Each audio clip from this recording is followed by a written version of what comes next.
Assalamualaikum warahmatullahi wabarakatuh. Hai teman-teman, di video kali ini saya akan mengapresiasi salah satu bentuk prosa baru, yaitu cerpen karangan Silvana Tomun dengan judul Misteri Pintu Berukir yang terdapat dalam majalah Bobo. Ya, sebelum mengapresiasi cerpen tersebut, alangkah lebih baiknya jika kita mendengarkan terlebih dahulu ceritanya. Ana membuka pintu kamarnya, dan lagi-lagi dia melihat pintu berukir itu terbuka. Ana merinding. Dia yakin sekali bahwa dia sudah menyuruh bibi pengasuhnya untuk menutup rapat pintu itu. Perasaan Ana tidak enak. Saat papa memasang pintu ukir Jepara itu, Ana sudah tidak setuju. Ana tidak suka benda-benda berukir yang tampak kuno. Ana takut pintu itu ada penghuninya, dan sekarang pintu itu seringkali terbuka dengan sendirinya. Dan di rumah sering terdengar suara-suara aneh. Kresek, kresek. Suara itu terdengar lagi. Arahnya seperti dari ruangan di balik pintu ukir Jepara itu. Ruangan itu biasa dipakai tamu-tamu papa untuk menginap. Dan saat ini, Ana yakin pasti bahwa tidak ada tamu yang menginap. Tap, tap, tap. Suara dari kamar tamu itu semakin keras. Ana berusaha memberanikan diri dan mengayunkan kaki lemasnya ke kamar tamu itu. Tapi baru jalan beberapa langkah, suara lain terdengar. Wah! Ana tidak tahan lagi. Ia langsung lari masuk ke kamarnya. Di dalam kamar, Ana menyusup ke dalam selimut. Beribu pikiran buruk terbayang. Bagaimana kalau dulu pintu itu pintu kamar tidur seorang putri Jepara? Lalu pada zaman penjajahan Belanda, putri Jepara itu hamil dan dibunuh tentara Belanda. Sekarang suaranya seperti arwah putri dan bayinya merasuk benda bayi menangis ke dalam pintu berukirnya dan menghantui siapapun yang keturunan Belanda. Wah, Mama Ana kan keturunan Belanda. Ana memejamkan mata rapat-rapat, berusaha memikirkan hal lain. Tapi bayangan putri Jepara berkonde dan berkebaya putih itu tidak bisa lepas dari benaknya. Wajahnya yang pucat, bibirnya yang kebiruan, bayi pucat yang menangis di dalam pelukannya. Wah, Ana semakin takut. Tap, tap, tap. Terdengar suara langkah kaki di depan kamarnya. Ana semakin masuk ke dalam selimutnya. Duh, bagaimana kalau tiba-tiba dari dalam selimut ada tangan dingin yang meraih betisnya? Wah, Ana meringkuk semakin erat. Tiba-tiba, plek, sesosok tangan mengguncang bahunya. Wah, ampun! Jerit Ana sekencang-kencangnya. Ana, kenapa? Ini Mama, panggil pemilik tangan itu. Ana membuka mata. Mama! Ana memeluk ibunya. Kenapa, Nak? Kamu kok kayak baru ketemu setan gitu? Tanya Mama. Ana takut, Ma, sama pintu ukir Jepara baru itu, jawab Ana. Mulailah Ana bercerita tentang suara-suara yang didengarnya dan betapa pintu itu selalu membuka sendiri. Ana juga bercerita tentang imajinasinya soal putri Jepara yang dibunuh Belanda dan menghantui keturunan Jepara. Mama mau tidak mau tersenyum juga. Ana memang penakut. Kebanyakan nonton film horor sih. Imajinasinya jadi suka macam-macam. Tenang dulu, Nak. Itu cuma imajinasi kamu saja. Adikmu bisa menjelaskannya, ujar Mama lalu menoleh ke arah pintu. Liana, ayo sini, jelaskan ke Kak Ana. Liana yang masih duduk di kelas SD masuk. Matanya yang kebiruan membelalak lebar.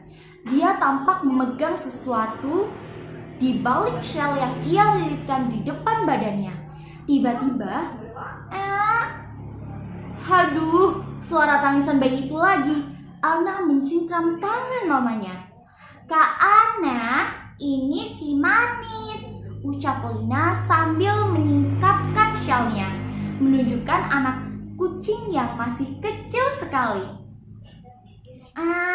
Anak kecil itu mengeong. Astaga, ternyata suara tangisan bayi itu adalah suara eongan si kucing kecil itu.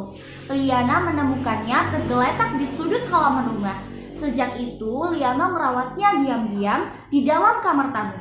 Pintu jepara itu sering terbuka sendiri karena Liana suka keluar masuk kamar tamu itu untuk memberi makan si manis.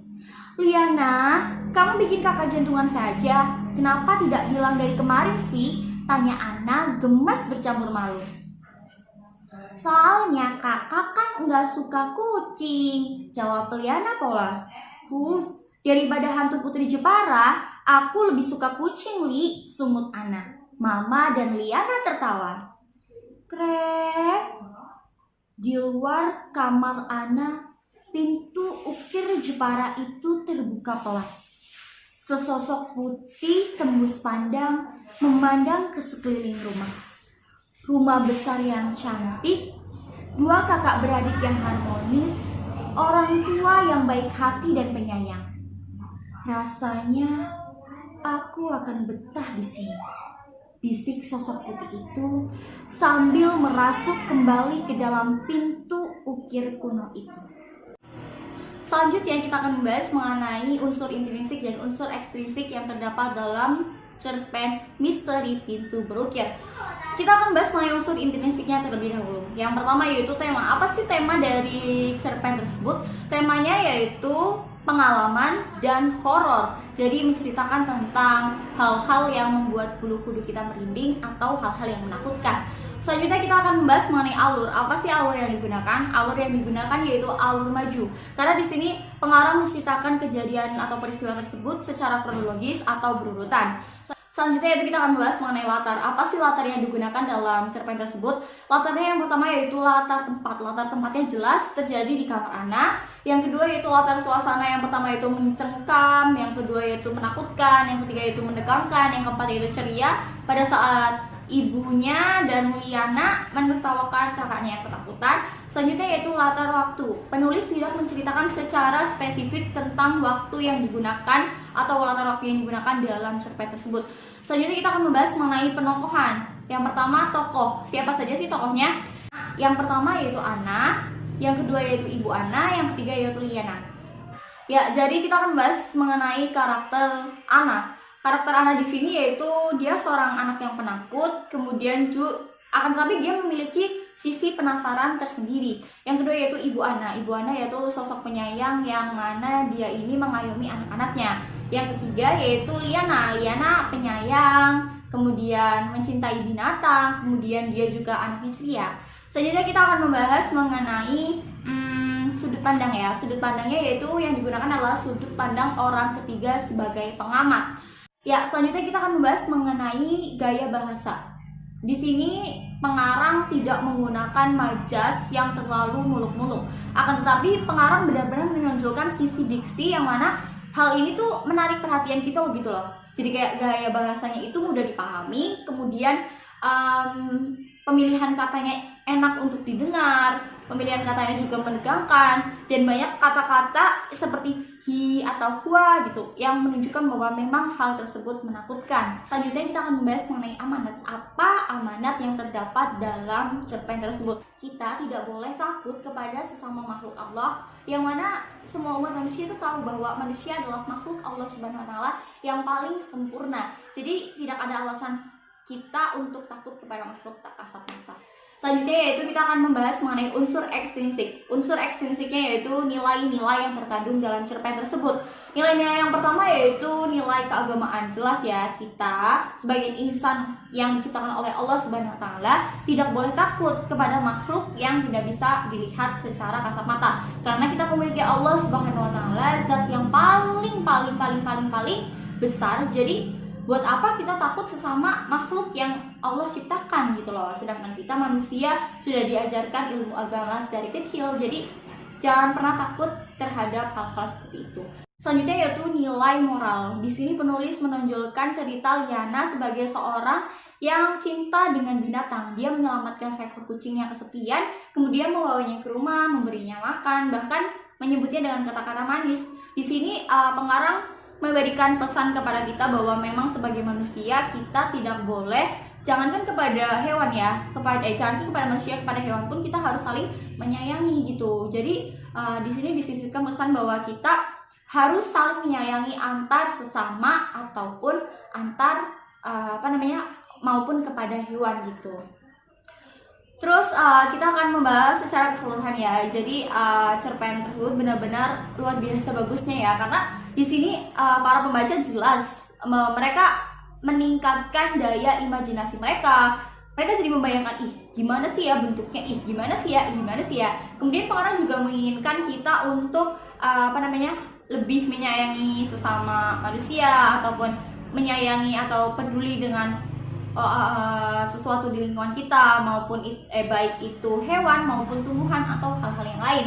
Selanjutnya yaitu penulis juga benar-benar memberikan kesan penasaran gitu loh. Jadi dari awal kita udah disuguhkan dengan hal-hal yang membuat kita selanjutnya gimana ya, itu setan beneran bukan ya, itu hantu beneran bukan ya gitu. Jadi di sini benar-benar otak kita dipacu untuk berpikir tentang jalan cerita yang luar biasa asyiknya gitu. Ya, itulah apresiasi prosa yang dapat saya lakukan. Mohon maaf apabila banyak kesalahan dalam bertutur kata. Terima kasih atas perhatiannya dan wassalamualaikum warahmatullahi wabarakatuh.